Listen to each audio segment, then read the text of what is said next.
Hari ini Komisi 3 berkunjung ke Polda Kaltara, juga ke Kejaksaan Tinggi Kaltara dan KBNP Kaltara. Ya, kami memang mengkhususkan Kaltara yang memang jarang dikunjungi.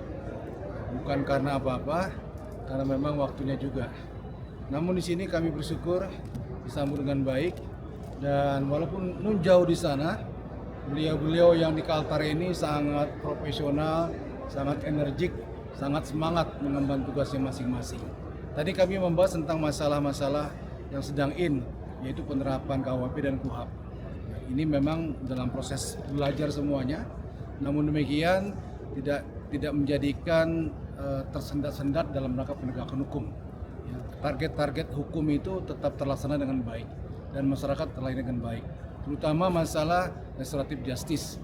Ini dikedepankan karena memang ini sangat baik untuk menyelesaikan masalah-masalah di masyarakat yang sifatnya minimalis. Yang kedua, kita membahas juga masalah-masalah yang berkembang seperti narkotika, kemudian masalah-masalah anggaran, masalah peralatan, masalah kekurangan personil. Ya.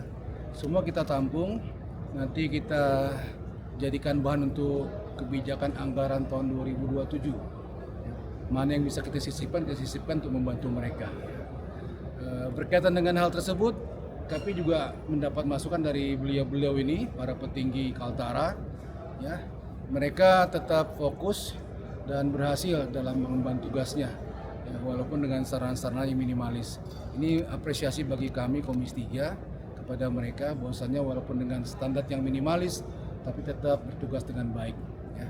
Kedepan kita akan datang lagi dengan pembaruan tentunya, mudah-mudahan anggaran sudah naik, mudah-mudahan peralatan naik, mudah-mudahan personel juga ditambah ya, supaya mereka bekerja lebih baik lagi.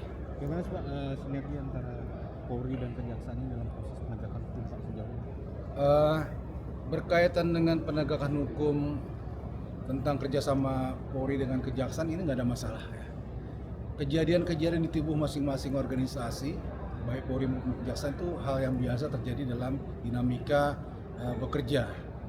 Ya, Polri pernah mengalami masalah-masalah juga dalam internalnya, sekarang Kejaksaan.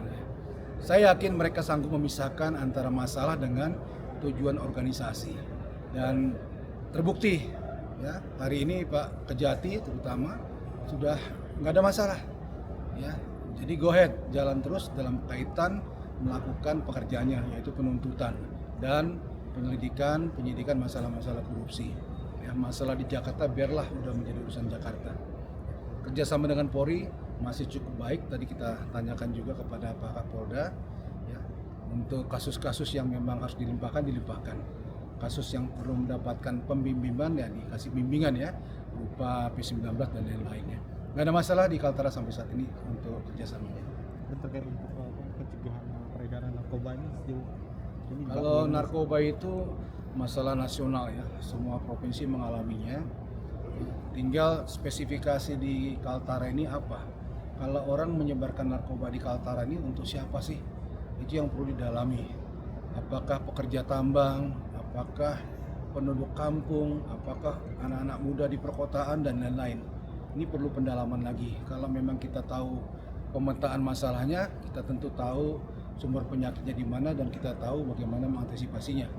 Tapi dari yang kita dapatkan keterangan dari KBNP itu, ya, dia berhasil melampaui targetnya untuk pekerjaan-pekerjaan menyelesaikan masalah narkoba, dan pencegahan juga dilakukan. Beberapa kasus sudah diungkap, ya, dan kita yakin masih banyak lagi yang lainnya untuk diungkap. Walaupun di tengah keminimalisan perlengkapan, personil, peralatan, mereka tetap bekerja maksimal. Saya yakin Kaltara kalau seperti ini kondisinya dalam penegakan kasus hukum narkoba bisa bebas dari narkoba tahun depan. Terima kasih. Terima kasih.